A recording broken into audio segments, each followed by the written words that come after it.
La ciencia nos dice que la razón más probable para que un niño o una niña rechace a un progenitor es la propia conducta de ese progenitor. Buenos días a todos y a todas.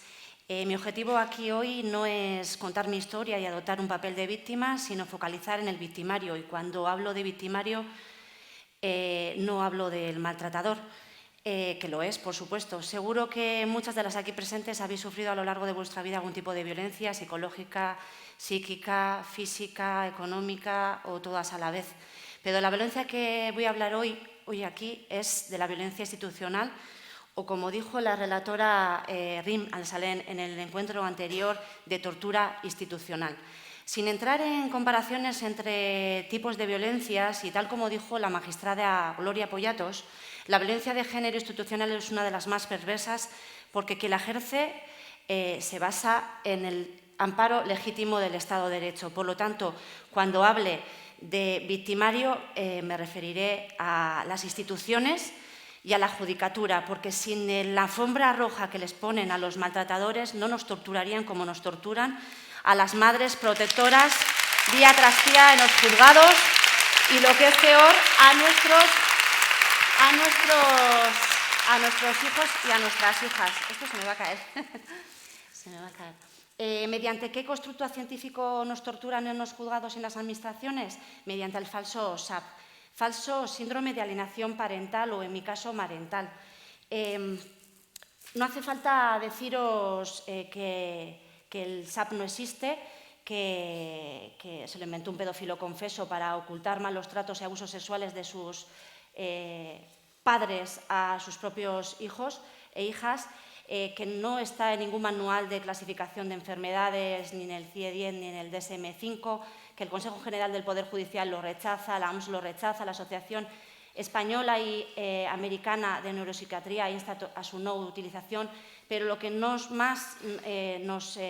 alegra a nosotras las madres protectoras y a nuestras criaturas sobre todo es que la Ley Orgánica de Protección a la Infancia y la Adolescencia frente a la Violencia, más conocida como la Ley Rhodes, de 4 de junio del 2021, prohíbe su uso.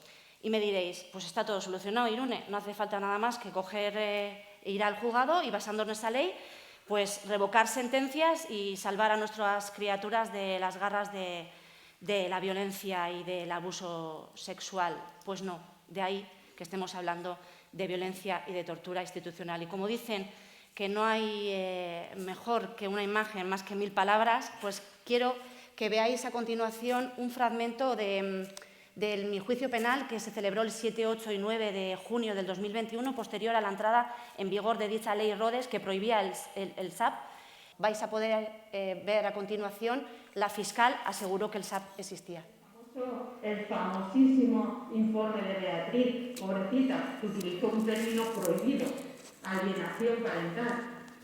Pues bueno, miren, alienación parental que el Tribunal Europeo de Derechos Humanos define como un desorden que surge principalmente en el contexto de las disputas por la guardia y custodia estatal. Que William Bennett, psiquiatra infantil y juvenil, define el trastorno de alienación parental en la American Journal of Family Therapy de 2010.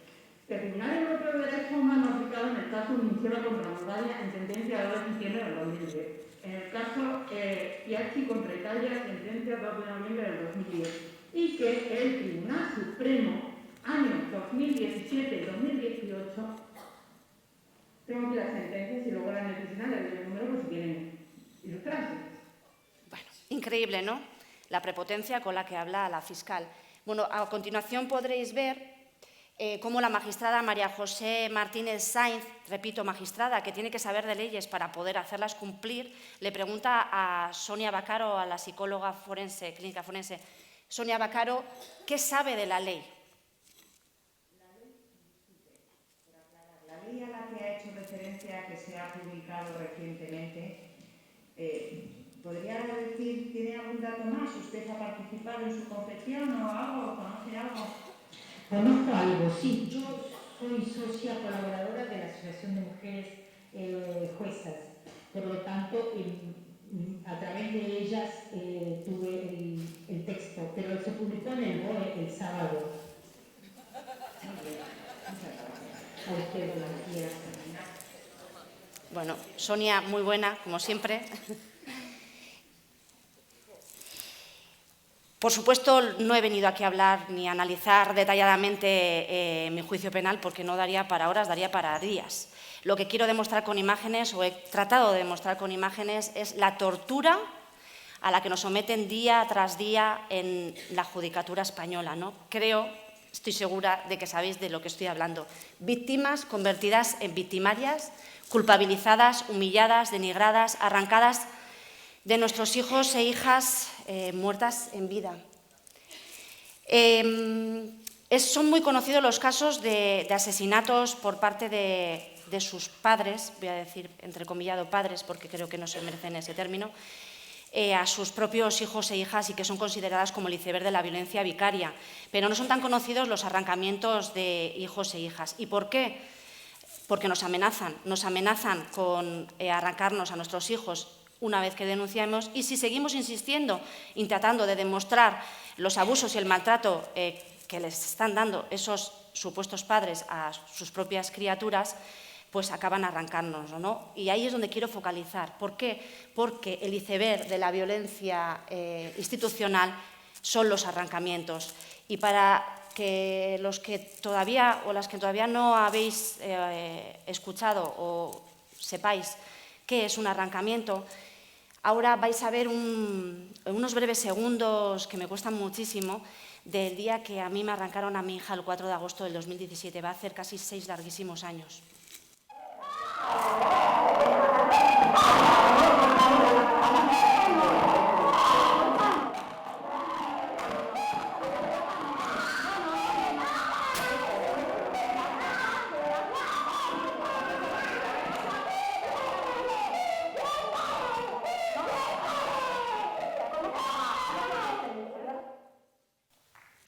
Bueno, gracias.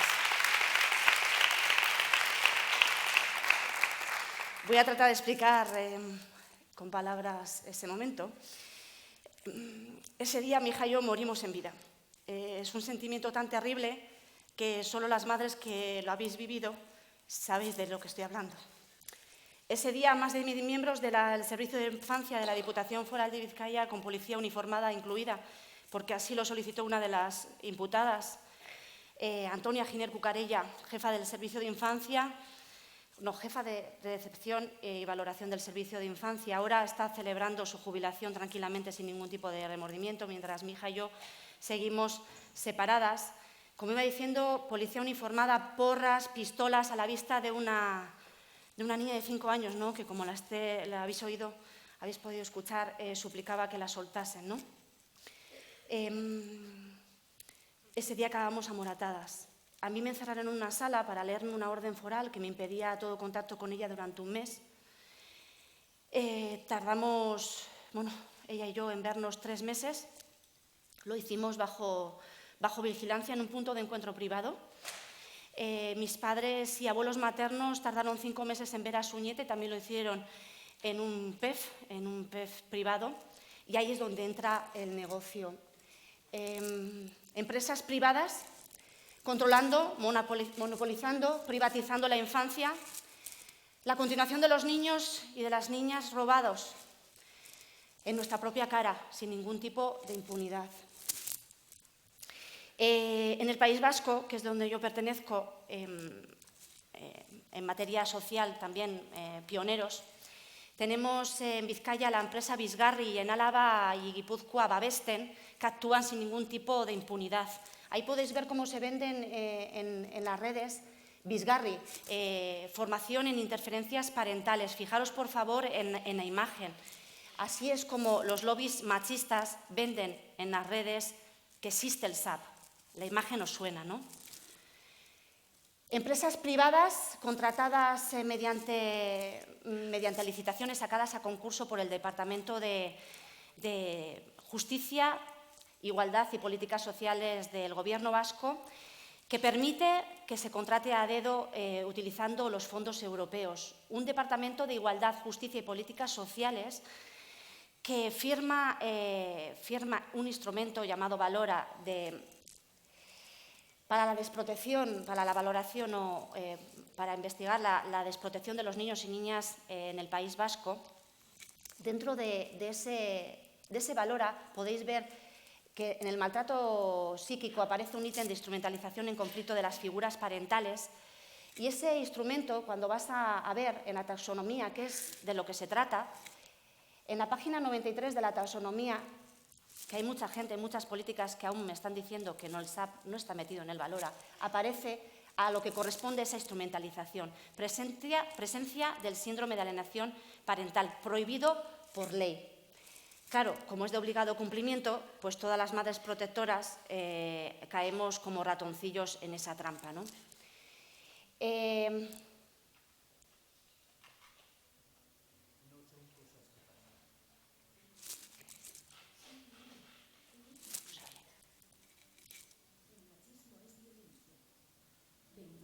noviembre, Día Internacional contra la Violencia hacia las Mujeres. Diputación Foral de Vizcaya. Vizcaya egiten. Pues ¿en qué se basa este negocio? Pues en los que todas las guerras somos las más perjudicadas, en las mujeres y en nuestras criaturas. En las mujeres, ¿cómo las venden de cara a la galería? Lo habéis podido ver, 25N, todo el mundo sale con la chapa detrás de la pancarta, cual feminista. Podemos ver ahí titulares, 25N, la Diputación de Vizcaya muestra el hartazgo ante la violencia que sufren las mujeres, hartazgo nuestro. ¿Cómo es o qué es lo que ocurre en realidad? ¿No? Hemos dicho que de cara a la galería lo venden así. ¿Qué es lo que ocurre en realidad? Bueno, lo que ocurre en realidad es que una vez que denuncias malos tratos o abusos sexuales por parte de ese pater familias, toda la maquinaria del patriarcado se activa en tu contra, te focaliza, te criminaliza, te acusa de obstaculizar el vínculo paterno-filial. Automáticamente los niños, nuestras criaturas, son invisibilizados. Juicios en los que se da la vuelta a la tortilla porque tienen muy buena representación letrada, porque tienen apoyo de lobbies pro custodias compartidas, de empresarios con mucho poder adquisitivo que potencian y costean sus asociaciones. Nos acusan de denuncia falsa y lloran diciendo que lo único que quieren es ver a sus hijos e hijas. En el País Vasco nos machacan con la Ley de Custodia Compartida, la Ley 7/2015, de 30 de junio, en materia de divorcios o separaciones. Y eso en referencia a las mujeres, pero los niños, ¿qué es lo que hacen? Bueno, pues ahí podéis ver titulares de cunas, premiazko harrera quiere decir en euskera acogida de urgencia, cunas vacías por el acogimiento. El típico desayuno en familia. En Vizcaya hay muchas niñas y niños que quieren un hogar.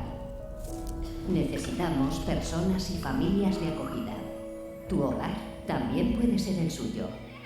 Acoge y construye una nueva historia de vida. Hoy es un día de agradecimiento a todas las familias que durante estos últimos 25 años han acogido a más de 2.000 menores que necesitaban construir su proyecto de vida, su historia de vida en un contexto ideal, el que les han dado estas familias durante estos últimos 25 años. Evidentemente también es un día de llamamiento a las familias de Vizcaya a que acojan, porque seguro que pueden cambiar la historia de vida de un o una menor y hacerla mucho mejor, hacerla también en su familia. Bueno, voy a decir personaje, es el diputado de Acción Social, Sergio Murillo Corzo, el que firmó la orden foral para arrancarme a mi hija.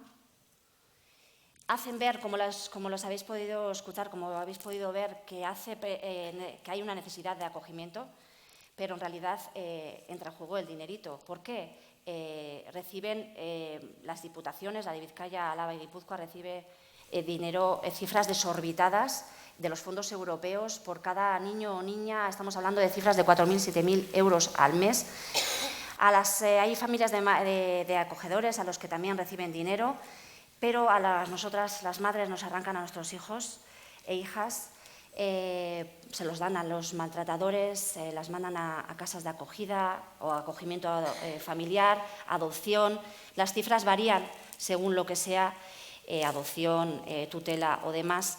Todo está totalmente montado. El entramado es tal que llega a la universidad. Ahí podéis ver que en la Escuela Vasco-Navarra de Terapia Familiar, en su propio temario, aparece síndrome de alienación parental, instrumentalización, y conflicto de lealtades, que es una de las muchísimas cosas que nos ponen en los informes cortapega de los puntos de encuentro familiares, ¿no?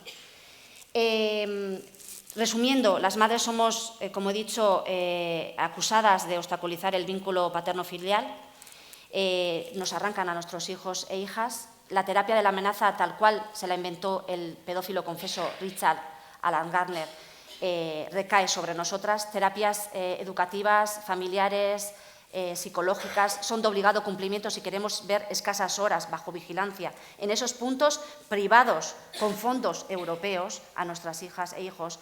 Y después todas las visitas que solicitemos serán perjudiciales, según ellos, todo y cada uno en aras al tan desgastado interés superior del menor. Pero hay esperanza, no me quiero ir, aunque me estoy pasando ya del tiempo, no me quiero ir sin dar esperanza, porque existen, no todos son tinieblas ni oscuridad en los servicios sociales en la judicatura, existen y hay muchas juezas, muchas trabajadoras sociales, muchas psicólogas luchando en contra de esta trama, porque es una auténtica trama, la utilización del falso SAP, y quiero recordar a la jueza, la magistrada Nekane San Miguel, gracias Nekane, por escribir frases como esta en los autos de imputación sobre mi caso en contra del SAP. El denominado síndrome de alienación parental y su drástica aplicación son un modo de violencia. Está siendo un instrumento de peligroso fraude pseudocientífico que está generando situaciones de riesgo para los niños y está provocando una involución en los derechos humanos de los menores y sus madres. Dejan secuelas indelebles en las criaturas y en las madres a las que se ha arrancado de este modo a su hija. La ciencia nos dice, que es la frase con la que he iniciado, que la razón más probable para que un niño o una niña rechace a un progenitor es la propia conducta de ese progenitor. No quisiera irme también sin agradecer a la relatora de la ONU que le diera un estirón de orejas al Gobierno español por la utilización del falso SAP en mi caso y que dijese en un escrito que salió en septiembre del 2020 que estaba preocupada por nuestra integridad física, tanto de mi hija como la mía, que se nos estaba vulnerando derechos fundamentales, que los operadores de justicia están basados en prejuicios y estereotipos de género, que había una ausencia de perspectiva de género, que estaba preocupada por la utilización del falso síndrome de alienación parental. También quisiera agradecer a Rimnan Salem, la actual relatora de la ONU, por llamar tortura a la violencia institucional y por decir que hay un patrón que se repite, un patrón estructural en el testimonio de las madres que son totalmente humilladas en los juzgados. Gracias también a Teresa Peramato, a la fiscal de Sala, que dijo públicamente que el falso SAP era un maltrato infantil, al Ministerio de Igualdad al completo, que está luchando, me consta, frente al falso SAP, gracias Irene, Vicky, Pam. También quisiera mencionar que en el reciente estudio que se ha publicado la semana pasada, en el que se explica las consecuencias del falso SAP, está demostrado que nos acusan y nos humillan en los juzgados cuando denunciamos y nos atrevemos a denunciar la tortura a la que están sufriendo nuestros hijos y nuestras hijas. La Fiscalía también es un gran logro que la Fiscalía unifique medidas para combatir el falso SAP, que el Consejo General del Trabajo Social demuestre su posicionamiento en contra del SAP, que la Asociación de Mujeres Juezas, ANGE, también demuestre su posicionamiento en contra del SAP, que en el Consejo General del Poder Judicial y la OMS lo rechace. Quisiera terminar diciendo que este negocio tan lucrativo del falso SAP que quiena a los asientos de cuero y muchas tripas agradecidas solo se dinamitará desde las propias administraciones y del propio juzgado y con la ayuda internacional. Por mi parte, decir que hay que escuchar, no oír, escuchar a nuestras criaturas, no criminalizar a nosotras las madres por el mero hecho de ser madres y de estar a su lado y sobre todo no mirar para otro lado, porque al mirar para otro lado nos volvemos igual de cómplices que ellos y que ellas. Por mi hija y por tantos niños y niñas que están arrancados de sus madres. No pararé, cariño, no pararemos hasta que todas las niñas y todos los niños ejerzan su derecho a volver a casa, porque tienen derechos. Gracias.